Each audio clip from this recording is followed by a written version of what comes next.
Hi there.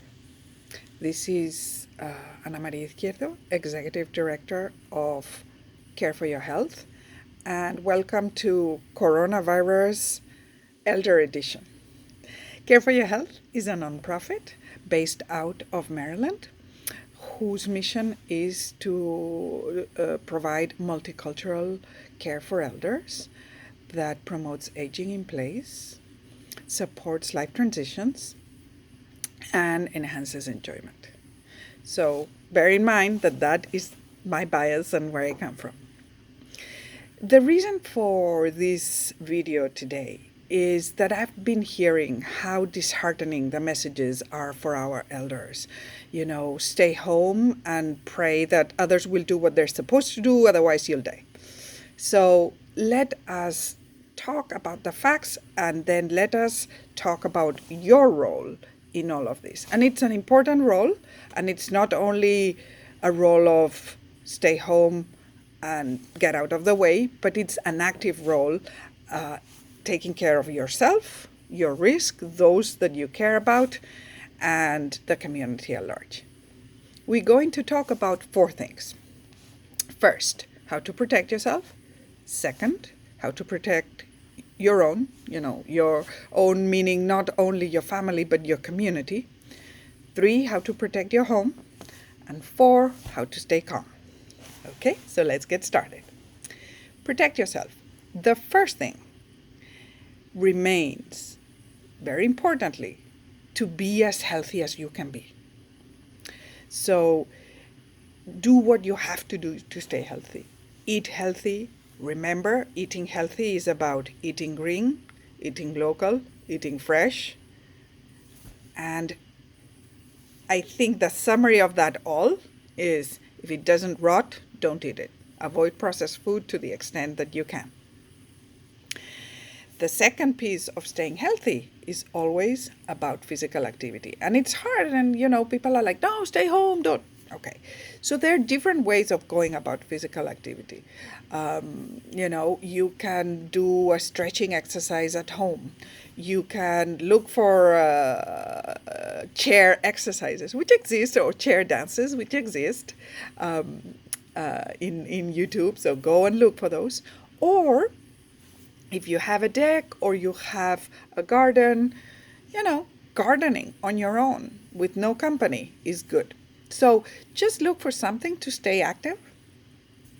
And number 3 is the stress management, which we will talk more when we talk about the stay calm.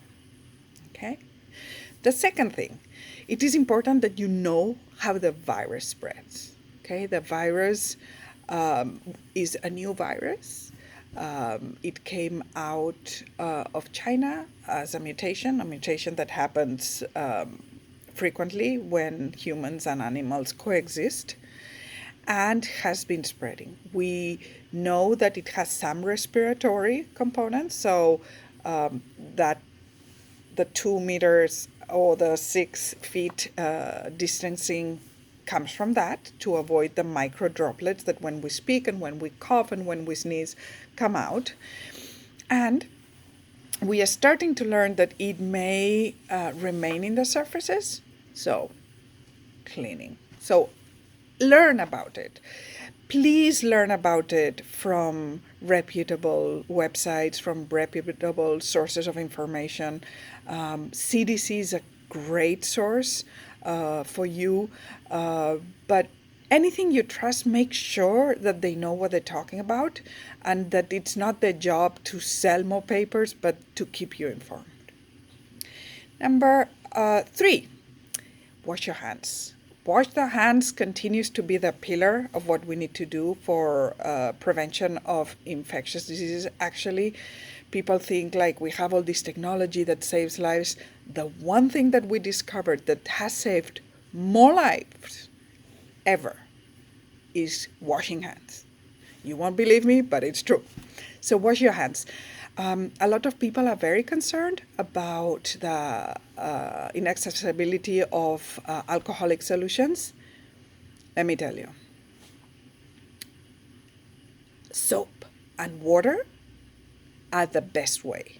Soap and water and 20 seconds. Okay, keep going, and then a little bit more, keep going, wash, wash, wash. That's perfect. If you have to leave the house, then alcoholic solutions are helpful, and you won't find them. I have seen, let me show you. I couldn't find them either.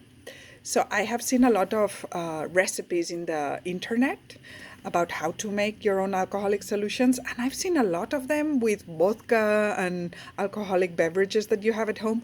They don't work, and this here, boop, is the reason. You need at least 60% of alcohol in your solution.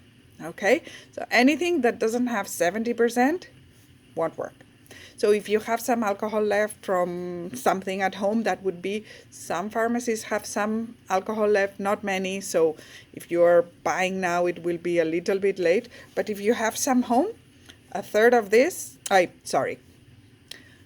third of cream or something smelly, and then 2/3. So 1 cup of aloe vera or some cream, 2 cups of alcohol. Okay? And then avoid close contact is the last one. And this is important. And when, like, the California governor issues an order of shelter in place, that's what that means. Stay home. Don't hug. And it's terrible. I love hugging.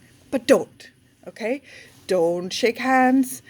Keep 2 meter or 6 feet distance from people. And the better you become at this, the less likely you are to become infected. So take the power into your hands and do these things. Okay? The second aspect I wanted to discuss is the idea of protecting your own.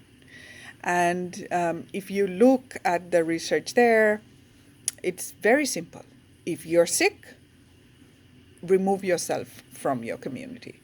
And that means stay in your room, do not contact. When you have a coughing spell or a coughing afternoon, stay apart from your people and protect them by secluding yourself, okay?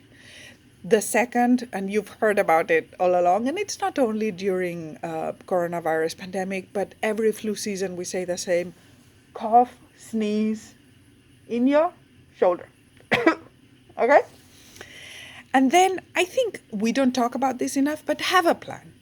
You know the members of your family. What happens if someone gets sick? How are you going to deal with it? What happens if we lose jobs? And who's going to take over? And those of you that are retired can take a lead in these times where other members of your family may be stressed because they still need to bring the bread into the house, so to speak, and have to, be out working. So take the lead in creating a plan that works for everyone. And even if you don't live in the same household as your children, you can help them create their own plan. So take a lead of that. If you're not the sick person, encourage the segregation of sick members of your family. And here I have to say, take over your role as the elder of your clan. Take it over. I don't know why we lost that role, and it's an important one. For example, we have all these teens going to Florida for spring break. No.